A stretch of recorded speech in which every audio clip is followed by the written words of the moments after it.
bonjour à tous, aujourd'hui on se retrouve pour le bilan lecture du Punking Autumn Challenge. Alors j'ai pas pu lire tous les livres que je voulais, que j'avais décidé de lire. J'avoue que ma palle à lire était immense et ma charge de travail l'était aussi. Mais en même temps je suis assez satisfaite parce que c'est la première année où j'ai pu lire, on va pas dire autant des livres que je voulais, mais la moitié des livres que je voulais, on va dire la moitié, le tiers des livres que je voulais. Et mais quel challenge incroyable parce que nous avons quand même un énorme coup de cœur. Durant ce challenge, j'ai découvert un livre incroyable dont je vais vous parler dès maintenant parce qu'en vrai, je me dis que pour faire la transition entre le Punking Autumn Challenge et le Cold Winter Challenge, ce livre est vraiment parfait. J'aurais pu le mettre dans le Cold Winter Challenge comme comme je l'ai mis dans le Punking Autumn Challenge. Et du coup, ce livre, il s'agit de Once Upon a Queen de Julien Rochard, qui est une auto-édition d'un peu moins de 300 pages. Et si je vous dis contes de fées, réécriture cruelle des contes de fées, réécriture originale des contes de fées, crime, police, enquête policière, suspense, trahison, est-ce que ça ne vous donne pas envie? Moi personnellement, ça me donne envie parce que je sais très bien que ce livre est une pépite. Vraiment, je vous le conseille. Déjà, la couverture en elle-même est magnifique et elle donne envie. Mais l'intérieur de ce livre est aussi beau que sa couverture, je vous l'assure. Donc pour la petite histoire, nous sommes sur Jack Walsh. Je ne sais pas, je ne sais plus. Je crois que c'est ça son nom de famille. Je crois que c'est ça. Bref, qui est un ancien policier qui est à la retraite dû à une enquête qui fut assez difficile et qui l'a mise mal, on va dire. Du coup, ça a changé toute sa vie, cette enquête-là. Et donc, elle a littéralement eu une incidence sur son changement de vie, sur sa famille et tout ça. On est sur un policier qui passe les fêtes de Noël dans sa famille, sauf qu'il lui manque une personne, c'est sa fille qui ne veut plus lui parler. Parce que vraiment, sa carrière de policier a changé sa vie, on va dire ça comme ça. Et sauf que là, ils sont en train de préparer les fêtes de Noël et il y a une enquête qui ouvre, dont les journalistes, vous savez, il y a une enquête, les journalistes sont là pour dire que les policiers ne savent pas faire leur travail. Hein. Donc là, on est bien sur une enquête et les journalistes qui parlent de cette enquête sans vraiment savoir de ce qui se passe réellement. Et donc c'est une enquête assez étrange puisque Jack est littéralement mêlé à cette enquête sans le savoir et il ne sait pas pourquoi il est mêlé à l'enquête. Il ne sait pas qui est le meurtrier, mais le meurtrier lui le connaît et il va lui offrir un cadeau des plus glauques. Mais je vous en dis pas plus parce qu'il va falloir que vous le découvriez en lisant les livres. Si vous voulez le découvrir, vous savez quoi faire.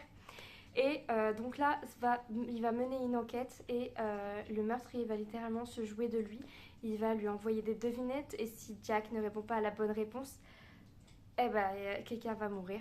Voilà, donc les devinettes, il y en avait une que je connaissais, la première je la connaissais, mais par contre l'autre je ne la connaissais pas du tout et j'ai été assez intriguée et curieuse, du coup j'ai essayé de la faire mais moi j'aurais tué des gens, désolée, hein, j'ai pas eu la bonne réponse. Mais voilà, du coup l'enquête elle est incroyable. On est sur un meurtrier qui s'inspire des contes de fées, des contes de Charles Perrault plus précisément, pour organiser, scénariser, on va dire, ses crimes. Donc pour mettre en scène les cadavres qu'il laisse derrière lui, il va utiliser les contes pour scénariser ses crimes. Donc ça peut aller de Blanche-Neige par exemple à d'autres contes et je vous spoilerai pas pour vous dire lesquels autres, mais c'est vraiment incroyable, vraiment j'ai adoré cette association entre contes, thriller et enquête, on va dire comme ça. Puis la psychologie des personnages, vraiment. En fait, ce que j'ai adoré dans cette histoire, c'est qu'on était à un moment donné dans la tête de Jack, à un moment donné dans la tête des policiers, durant leur enquête, sans Jack. Et à un moment donné, on était dans la tête du meurtrier qui était vraiment très psychologiquement intéressant. Il est vraiment très détaillé, très... en fait, il a une grosse profondeur. C'est un personnage avec des détails, une profondeur, avec une personnalité et une psychanalyse, on va dire, très intéressante. Et vraiment, j'ai adoré ce personnage. Enfin, adoré. Vous voyez ce que je veux dire, c'est quand même un meurtrier, une personne qui fait du mal aux gens. Donc on peut pas l'adorer en soi. Mais c'était un personnage très intéressant qui donnait du piment à l'histoire, qui empêchait de s'ennuyer parce que dès qu'on était sur son point de vue, il y avait un rebondissement, on avait un nouvel indice sur l'enquête, mais en même temps on avait autre chose, on était oula, comment ça se fait qu'il se... Enfin, je vais pas vous dire ce qui se passe, mais il a vraiment une personnalité très intéressante et très étrange en même temps. Et vraiment, c'est ce qui m'a fait adorer ce livre. Et la fin est juste incroyable. Je n'avais rien vu venir, je vous le dis. Vraiment, c'était un roman policier où c'est impossible de voir la fin venir. Si vous me dites que vous voyez la fin venir, c'est non, impossible. Sinon, j'avais lu un avis très négatif de ce livre-là sur Livre Addict. Et dans l'avis négatif, c'était mis qu'il y avait des incohérences et personnellement, j'en ai trouvé aucune. Une fois que tout a été révélé, j'ai trouvé que tout était littéralement cohérent, justement.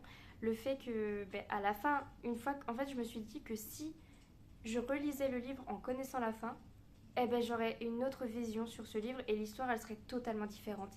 Et vraiment, c'est une pépite et je pense que ce livre peut se lire 2 fois. Une fois en découvrant tout et une fois en pleine connaissance de cause et en pleine connaissance de ce qui va arriver et qui sont réellement les personnages. Et vraiment, pour moi, c'était une pépite ce roman. Bref, il faut que je vous en parle d'un autre parce que là, sinon je vais blablater pendant des heures sur ce roman qui était juste une pépite et je pense que vous l'avez bien compris que ce fut un immense coup de cœur et du coup je remercie grandement l'auteur pour m'avoir envoyé son roman et m'avoir fait confiance et d'avoir été très patient parce que j'ai été très longue à le sortir de ma palle. Je suis désolée mais je suis très heureuse de l'avoir lu en cette période-là. Par contre le soleil est en train de descendre, je vais aller fermer les volets. Je suis très heureuse de l'avoir lu à cette période parce que pour moi c'était la période parfaite pour le dévorer et pour en faire un coup de cœur. Ensuite, durant ce Punking Autumn Challenge, j'ai décidé d'inclure des bandes dessinées et des romans que je n'avais absolument pas prévu de lire, mais je me suis dit c'est ça un challenge. On prépare une palle, on adore faire une palle et on ne le respecte jamais. Soit il y a des livres qui passent totalement à la trappe, soit il y en a qui s'ajoutent comme ça, comme par magie. Et du coup, j'ai décidé de lire la bande dessinée Le Mystère Henri Pic d'après David Poenkinos de Pascal Bresson et Ilaria Tabaldini, je suis désolée, de la maison d'édition La Boîte à Bulles. Et vraiment, mais vraiment, alors il faut juste que je me rappelle des noms des personnages parce que j'ai eu un trou de mémoire. J'en ai un, mais l'autre, je ne sais plus. Est-ce que si je vous fais un petit résumé sans vous parler des noms des personnages, ça vous va? Parce que j'ai un gros trou pour le mari. Enfin bref. Du coup, nous sommes sur une histoire où c'est Delphine qui travaille dans une maison d'édition et qui est à la recherche du livre coup de cœur, du livre incroyable qui va faire l'éloge, qui va être partout en librairie, qui va être salué par la critique. Vraiment, le livre coup de cœur, le livre qui va faire le phénomène de l'année. Et du coup, elle va lire le roman d'un auteur qui aura envoyé son roman comme ça par la poste. Et enfin, pas par la poste, je crois qu'il l'avait déposé. Et donc, le roman, si je me souviens bien, bien évidemment, il s'intitule La baignoire, qui avait fortement intrigué l'éditrice qui avait fini par le lire et qui avait eu un réel coup de cœur pour l'auteur, pour la plume de l'auteur. Et lorsqu'elle reçoit l'auteur dans son bureau, elle a un coup de cœur, non pas pour sa plume d'auteur, mais pour son physique d'auteur. Donc il tombe éperdument amoureux. Et donc s'ensuit une petite romance entre une éditrice et un auteur. Là, ça, on aime, vraiment, ça c'est l'histoire d'amour qu'on aime. Sauf que va se passer quelque chose de bien plus encore impressionnant et intéressant. C'est que Delphine a vécu dans une petite ville en Bretagne et cette petite ville a pour, je crois que c'est Cresson qu'elle s'appelle, mais je ne me rappelle plus, je ne suis pas sûre. Et cette petite ville a pour petit point différent des autres, qui est qu'elle a une bibliothèque où il y a une étagère dans cette bibliothèque qui est pour les livres non lus, les livres qui ont été refusés par les maisons d'édition. Donc il peut y avoir des pépites comme il peut y avoir des choses scandaleuses, des choses, on se demande pourquoi et dans quel état d'esprit l'auteur a écrit ça. Mais du coup j'ai trouvé cette idée incroyable d'avoir une bibliothèque des livres refusés par les maisons d'édition. Combien de livres refusés par les maisons d'édition sont maintenant des best-sellers? On peut voir dans les auteurs classiques qu'il y en a eu énormément. Et du coup, ils vont passer des petites vacances chez ses parents et donc ils vont aller dans cette bibliothèque des livres refusés par les maisons d'édition et elle va tomber sur un livre qui va être un énorme coup de cœur pour elle. C'est une petite histoire de romance. Sauf qu'ils vont s'apercevoir que l'auteur qui a écrit ce livre est aujourd'hui décédé et donc elle va demander à la famille si elle peut éditer ce roman en utilisant l'histoire qui est derrière de la librairie, enfin de la bibliothèque qui possède des romans refusés, qui va faire une histoire incroyable, le roman qui a été refusé par toutes les maisons d'édition et qui va faire la une des journaux. Vous voyez bien le buzz phénoménal que ça peut faire. Et du coup, va s'en suivre une petite histoire autour de ce roman, une enquête de la famille pour vraiment savoir si c'est si pour la femme, si c'est son mari qui l'a écrit, et pour la fille, si c'est vraiment son père qui l'a écrit, puisqu'ils ne pensaient absolument pas que leur père était capable d'écrire un roman puisqu'il était pizzaiolo. Donc, c'était vraiment pas dans la vie quotidienne de ce monsieur-là, de Henry Pick, d'écrire des romans. Il était vraiment fait pour faire des pizzas. Donc, ça a vraiment perturbé et étonné sa famille d'apprendre qu'il avait apparemment écrit un roman. Et donc, on est sur cette histoire. On va apprendre des choses. Il y a un journaliste qui va enquêter sur cette histoire. Il y a la famille qui va enquêter aussi sur cette histoire pour savoir dans quelles circonstances et dans quelles conditions il avait écrit ce roman. Et je vous en dis pas plus parce que vraiment l'histoire elle est pépite. Quand j'ai la fin, j'ai été sur le cul. J'ai pas vu venir la fin, vraiment j'ai pas vu venir et vraiment c'est une bande dessinée que je vous conseille fortement. D'après moi, ce que j'ai vu, c'est qu'il y a aussi un film qui est sorti et du coup il y a le livre de, je ne sais plus comment il s'appelle, de David Fuenquinos qui existe, donc il n'y a pas que la BD. Et du coup, moi ça m'a donné envie de découvrir son roman pour avoir tous les détails de l'histoire, puisque là on est sur une bande dessinée, donc il y a des détails qui sont sans doute un peu oubliés ou diminués. Donc voilà, vraiment j'ai adoré cette bande dessinée, donc je vous la conseille fortement aussi.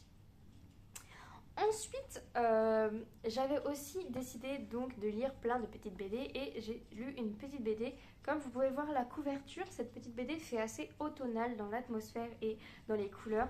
Et il s'agit de Étincelle de Pauline Berdal et de Max Lermenier, audition Jungle. On est sur une petite BD toute mignonne, les illustrations sont mignonnes, agréables, colorées, automnales à souhait. Et donc on est sur l'histoire d'un arbre millénaire qui est en train de se mourir et du coup Zegura et Goop, je crois que c'est ça, Goop vont se lancer dans une quête, dans une aventure pour essayer de sauver cet arbre millénaire et de sauver la petite âme, la petite fée qui leur demande de l'aide. Du coup on est sur une histoire d'aventure, d'amitié, d'aide, de courage, mais vraiment c'est vraiment tout mignon. Je ne saurais pas comment vous en parler plus que ça puisqu'on est sur, je crois, oui, même pas 50 pages, 48 pages, donc je ne peux pas vous en parler sans vous spoiler. Mais on est sur deux petits, donc je crois qu'il y a un, si je me souviens bien, c'est un espèce d'écureuil. Mais je ne sais pas s'ils le disent parce que moi je crois que j'ai oublié de... Non, je ne sais plus. Enfin, c'est des petits animaux de la forêt qui vont essayer de protéger cet arbre millénaire avec cette petite fée qui sera avec eux. Et vraiment, l'aventure est trop mignonne. C'est aussi un petit peu rigolo. Donc, si vous avez des enfants ou si vous avez une âme d'enfant, je vous conseille fortement cette BD qui est vraiment toute mignonne. Ensuite, une BD que j'ai adorée. J'ai lu beaucoup de BD, je suis désolée.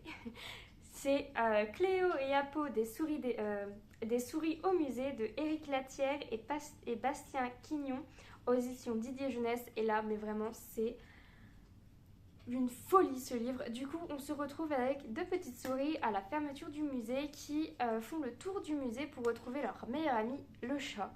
Des souris amies avec un chat. C'est peu commun, mais tellement adorable. Et du coup, pendant leur petite excursion pour aller retrouver leur ami le chat, ils vont se retrouver face à beaucoup d'œuvres du Louvre. Et donc ils vont parler des tableaux. Il y a, je crois que c'est Apo. Non, c'est Cléo. Cléo qui raconte à Apo les histoires que les contextes historiques et les histoires un petit peu loufoques qui entourent chacune des œuvres pour laquelle ils vont passer devant, quoi. Et vraiment, j'ai trouvé ça incroyable. Il y a des anecdotes que je ne connaissais pas du tout. Mon amour pour le Louvre a été, mais vraiment, mais là, il a été, vous voyez, émerveillé.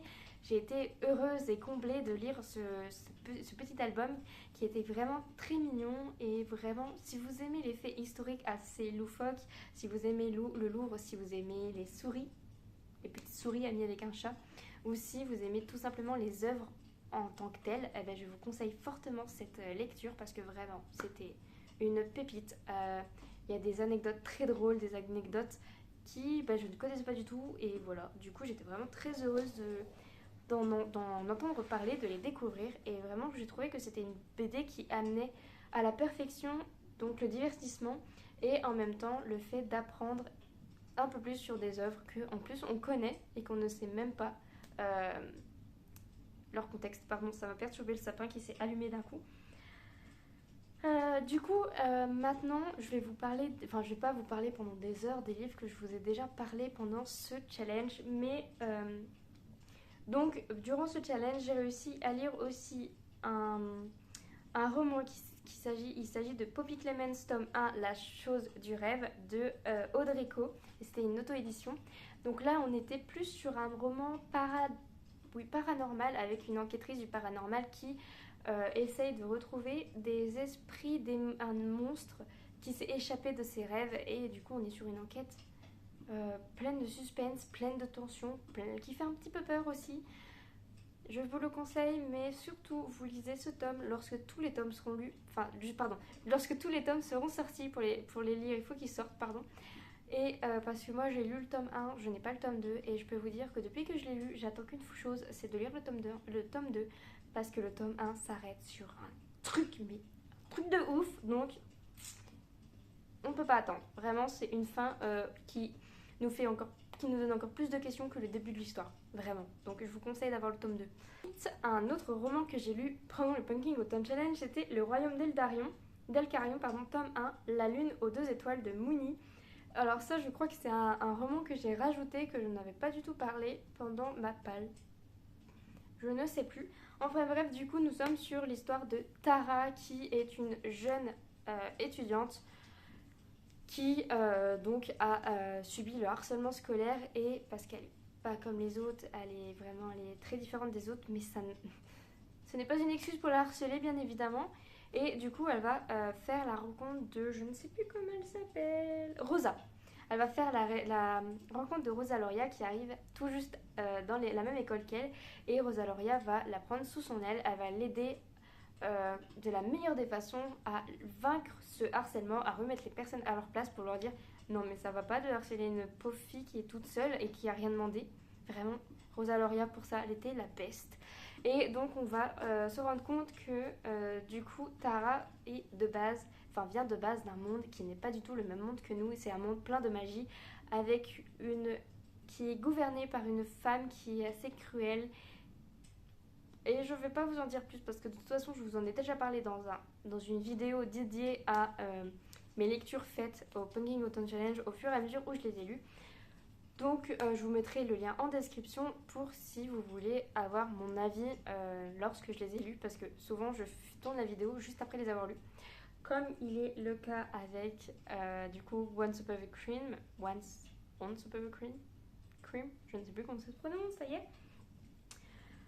Ensuite, j'avais lu aussi Le Fauteuil infernal de Isabelle Eke, donc en auto-édition, et il s'agissait d'une histoire assez touchante sur le handicap. Et du coup, on suivait l'histoire de, je ne sais plus comment il s'appelle, j'ai un problème avec les prénoms, enfin bref, d'un jeune homme qui, dès son enfance, s'est retrouvé dans un fauteuil roulant, et du coup, on suit au fur et à mesure son évolution, ses façons, ses réflexions, sa douleur, sa vision du monde maintenant qui ne peut plus marcher. Et des fois, il était en colère, et une fois qu'on se mettait dans sa peau, on se disait mais oui, c'est normal qu'il est en colère, il ne faut pas lui en vouloir. Même si le fait de se venger est lancer des couteaux sur les gens n'est pas excusable. On peut comprendre sa colère, mais bon, comment il la démontre, il illustre sa colère n'est pas pardonnable, je l'avoue. Mais c'était une histoire très touchante, vraiment très belle. Je l'ai lu en une soirée, vraiment c'était incroyable. Les personnages étaient incroyables. Josette, c'était un des personnages que j'avais adoré, je l'ai adoré vraiment. C'était un personnage lumineux qui mettait plein de lumière sur ce drame et vraiment je l'ai adoré. Pareil pour ce livre-là, si je vous mets le lien en barre d'infos si vous voulez mon avis. Plus construit, plus détaillé, mais vraiment c'était un coup de cœur aussi, vraiment, c'est... Voilà. Alors, je crois que en termes de livres que j'avais mis dans ma palle du Punking Autumn Challenge, maintenant que j'y réfléchis, j'ai pas lu tant de livres ça de ma palle. J'ai lu, attendez, je vais vous faire mon stat. De septembre, octobre, novembre, j'ai lu 30 livres. J'ai lu 30 livres. Beaucoup de bandes dessinées, je vous... Un jour... Ah, attendez, je crois que j'ai retrouvé des livres que j'avais mis spécialement dans ma palle. Oui, il y avait un livre que j'avais mis spécialement dans ma palle du Punking Autumn Challenge. Et il s'agit d'une toute petite nouvelle qui a même pas une quarantaine de pages. Et il s'agit de Frouille, la petite citrouille peureuse de Wally Matthew, je pense que ça se prononce comme ça. Et c'était aux éditions Hello Édition, une maison d'édition que j'ai découvert cette année et que j'adore vraiment. Si vous ne connaissez pas cette maison d'édition, je vous la conseille fortement parce que c'est vraiment très diversifié. Les romans sont diversifiés, les thèmes abordés sont divers. Et je sais pas pourquoi je me suis prise d'un gros coup de cœur pour cette maison d'édition là. Peut-être parce que j'ai lu beaucoup de livres qui ont été de très bonnes lectures cette année. Enfin bref, donc nous sommes sur une petite citrouille qui a peur de tout, mais qui un jour, le jour d'Halloween, se retrouve à devoir sauver ses amis parce que des sorcières très mauvaises les ont kidnappées pour rajeunir et rester éternelles. Voilà, donc je vous ai fait un petit résumé très rapide, mais vous inquiétez pas, je vous avais fait une vidéo spécialement dédiée à cette... spécialement dédié au livre que j'avais lu pour le Punking Autumn Challenge en septembre. Donc je vous mettrai le lien en barre d'infos aussi. Et donc je crois que c'était tout pour ce challenge. En vrai, je me rends compte que j'en ai pas lu tant que ça de romans qui étaient pour le Punking Autumn Challenge. J'ai lu donc une trentaine de livres depuis le début de ce Punking Autumn Challenge, mais il y en avait beaucoup qui sont arrivés parce que voilà, j'ai eu envie de les lire et je me suis pas vraiment prise la tête à l'idée de finir le challenge, mais je me suis prise plutôt la tête, on va dire, enfin, c'est une façon de parler, pour prendre du plaisir à lire et de lire le plus de livres possible pour un peu vider ma palle qui est catastrophique. Je crois que je suis à 500 livres dans ma palle actuellement, à peu près environ. Donc je sais que c'est c'est vraiment une énorme palle. Il y en a qui en ont plus que moi, je l'entends, je suis pas à dire que j'ai la plus grosse palle du monde. Mais ça commence un peu à me stresser, on va dire. Donc je vais essayer de lire le plus de livres possible. Et mon défi pour 2025 sera de ne plus acheter de livres avant d'avoir terminé cette palle gigantesque qui est de 500 livres. Mais je vais faire un tri. Je vais faire un tri, c'est pas possible de lire 500 livres. Il y a sûrement des livres que je ne veux pas lire. Donc je vais faire un tri et n'hésitez pas, je vous mettrai mon lien Vinted en barre d'infos s'il y a des livres qui vous intéressent. On ne sait jamais, autant vous faire plaisir. Donc voilà, pour parler un peu du bilan du Punking Autumn Challenge, ce que je vous disais, c'est que je suis assez fière de l'avoir fait cette année, d'avoir pu le faire et d'avoir lu une certaine quantité de livres qui n'est absolument pas le nombre de livres que je voulais lire. Je voulais lire tous les livres de ma palle. J'étais pleine de bonnes intentions quand j'ai fait ma palle du Punking Autumn Challenge. Mais c'est la première fois cette année que je pouvais le faire et que j'ai pu lire des livres pour cette période. Et donc je suis assez heureuse d'avoir pu le faire et d'en avoir lu. Donc même si je n'ai pas lu énormément de livres, en fin de compte, pour le challenge, je suis quand même heureuse de l'avoir réalisé. Et j'espère pouvoir mieux faire pour le Cold Winter Challenge. Et ne vous inquiétez pas, ma palle du Cold Winter Challenge arrive très très vite. Alors merci d'avoir regardé cette vidéo, je vous fais plein de gros bisous. N'hésitez pas à liker, commenter et à vous abonner.